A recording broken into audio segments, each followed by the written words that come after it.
I had a vision. I saw a dark and stormy ocean. In that ocean, I thought I saw multitudes of poor human beings plunging and floating and shouting and shrieking, cursing and struggling and drowning.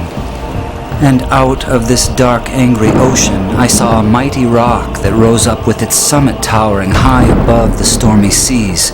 And all round the base of the rock, I saw a vast platform. And on this platform I saw with delight a number of the poor wretches continually climbing out of the angry ocean. And I saw that some of those who were already safe on the platform were fervently helping the poor creatures still in the angry waters to reach safety. But something puzzled me. Although they had all been rescued at one time or another from the ocean, nearly everyone seemed to have forgotten all about it. Anyway, the memory of its darkness and danger no longer troubled them.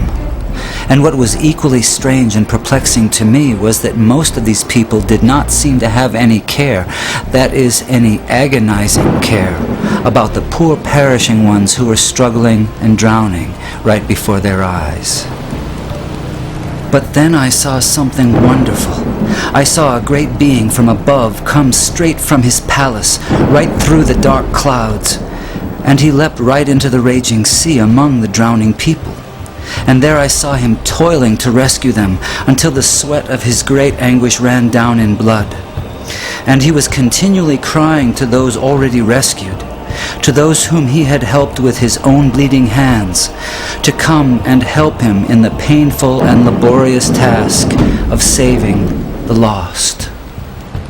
But the strangest thing of all was that those on the platform to whom he called were so taken up with their trades and professions and money-saving and pleasures and families and community and gatherings and religions and arguments about it that they did not respond to the cry that came to them from this wonderful being who had himself by his Spirit gone down into the sea.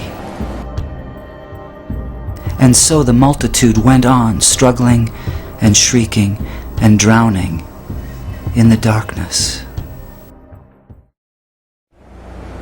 And then I saw something that seemed stranger than anything that had happened before in this very strange vision.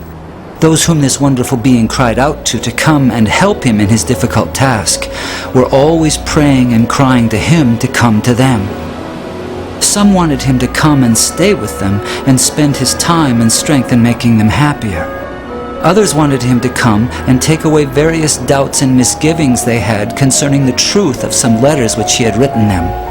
Others wanted him to come and make them feel more secure on the rock, so secure that they would be totally sure they would never slip off again. They used to meet and get as close to the rock as they could, and looking towards the mainland where they thought the great being was, they would cry out, "Come to us, come and help us." But all this time he was down among the poor drowning creatures, crying to them in a hoarse voice, "Come to me, come and help me." And then I understood it all. It was plain enough. That sea was the ocean of life, the sea of real actual human existence. Those multitudes of people struggling in the stormy sea were the billions of sinners from every race, language, and nation.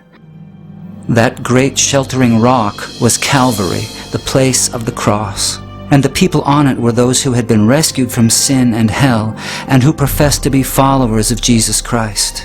That mighty being who called to them from the tempest was the Son of God, the same yesterday, today, and forever, who is still struggling to save the dying multitudes about us from this terrible doom of damnation, and whose voice can be heard above the music and machinery and noise of life, calling on the rescued to come and help him save the world. My friends in Christ, you are rescued from the waters. You are on the rock. Jesus is in the dark sea, calling on you to come and help him. Will you go?